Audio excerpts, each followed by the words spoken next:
Let's improve English. Hey everyone, welcome to Let's Improve English. Friends, कैसे आप सभी लोग? इस वीडियो में आपकी इंग्लिश को मैं इम्प्रूव करने वाला हूं, हमेशा हर वीडियो की तरह। तो इस वीडियो को एंड तक जरूर देखना, आपको काफी कुछ इस वीडियो से सीखने के लिए मिलने वाला है। मैं आपको सेंटेंसेस के थ्रू फ्रेजेस सिखाने की कोशिश करता हूं, आपको बहुत अच्छे से समझ में आएगा कि किस तरीके से इंग्लिश में स्ट्रक्चर्स यूज होते हैं, कैसे सेंटेंसेस बनते हैं। पहला सेंटेंस देखिए, उसको जिम्मेदारी का कोई एहसास नहीं है। उसको अपनी जिम्मेदारी का कोई एहसास नहीं है। He has no sense of responsibility. He has no sense of responsibility. इस तरीके से कह सकते हैं। क्या तुम्हें मेरी ईमानदारी पर शक है? क्या तुम्हें मेरी ईमानदारी पर शक है? Do you suspect my honesty? Do you suspect my honesty? Suspect करने का मतलब होता है किसी पर डाउट करना, किसी पर शक करना, किसी को सस्पेक्ट करना। So do you suspect my honesty? इसकी जगह पर आप डाउट वर्ड का भी यूज कर सकते हैं। Do you have a doubt on my honesty? मेरी ऑनेस्टी पर क्या तुम्हें डाउट है?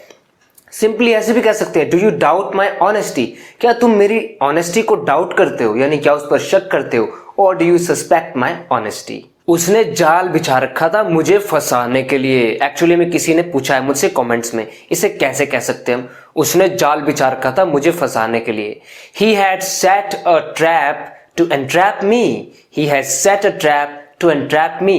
यानी उसने एक ट्रैप को सेट किया हुआ था, किस लिए? To entrap me, मुझे एंट्रैप करने के लिए, मुझे फंसाने के लिए। जैसे हम बोल सकते हैं, वो तुम्हारे लिए जाल बिछा रहे हैं। They are setting a trap for you. They are setting a trap for you.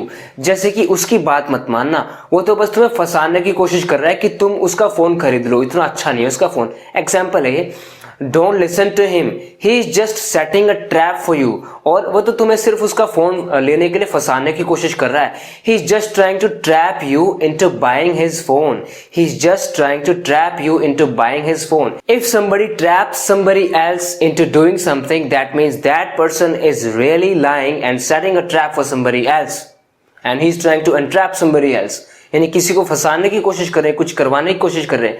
वो तो बस उसे फंसा के ना उसका सब कुछ, सारा पैसा उसका लेने की कोशिश कर रहा है। He is just trapping, he is just trying to trap him into giving all his money. यानी कि वो अपना सारा पैसा दे दे उसको ना, उसको उसके लिए वो फंसाने की कोशिश कर रहे हैं कि वो अपना सारा पैसा उनको दे दे। मैं उससे बदला कैसे भी ले ही लूंगा। कैसे भी मैं उससे बदला ले ही लूंगा। I will take my revenge on him somehow. I will take my revenge on him somehow. यानी somehow का मतलब होता है in any way, यानी किसी भी तरह से। I have to take my revenge. I will take my revenge on him anyhow. So ये sentences भी मुझसे किसी ने पूछे थे। और डाउट्स देखते हैं जो लोगों ने पूछे हैं, जिनका आपको सोल्यूशन दिखने वाला है। वो एक खतरे की घंटी है। इसे इंग्लिश में कैसे कह सकते हैं? Somebody asked me. हम कैसे बोल सकते हैं? हम बोल सकते हैं it is a sign of danger.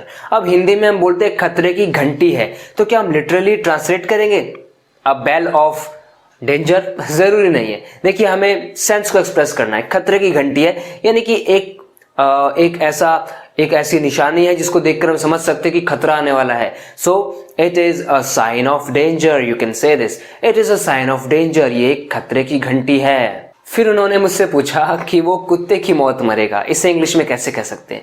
देखिए, वैसे तो ऐसी बात करनी नहीं चाहिए, लेकिन उन्होंने पूछा है तो फिर मुझे सोल्यूशन उनको देना है। तो इसे हम कैसे कह सकते हैं? He will die like a dog, he will die like a dog. So ऐसे आप कह सकते हैं इस बात को। Although I strongly deny, don't use such language.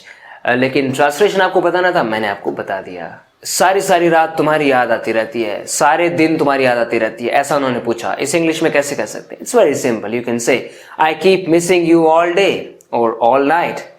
I keep missing you all day या फिर ऑल नाइट, जो भी है। हाँ, मैं आधी दूर पहुंच गया हूं। जैसे कि somebody is calling you and asking you where are you, I'm waiting for you, then you might say to that person I'm halfway through there, I'm just halfway there। यानी मैं आधी दूर पहुंच गया हूं।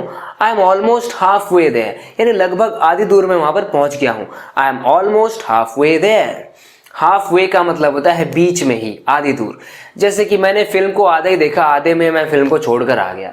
I left the movie, I left half way through the movie, I left half way through the movie. यानी film के आधे में ही मैं फिल्म को छोड़कर आ गया। So half way through something का मतलब होता है जब किसी चीज का आधा कुछ हो गया है, जैसे कि आधा दिन बीत गया वो अभी तक नहीं आया। It is half way through the day, it is half way through the day, यानी पूरे दिन का आधा हो गया है। And he has not come yet, वो अभी तक नहीं आया है। मैंने जान को खतरे में डालकर तुम्हें बचाया।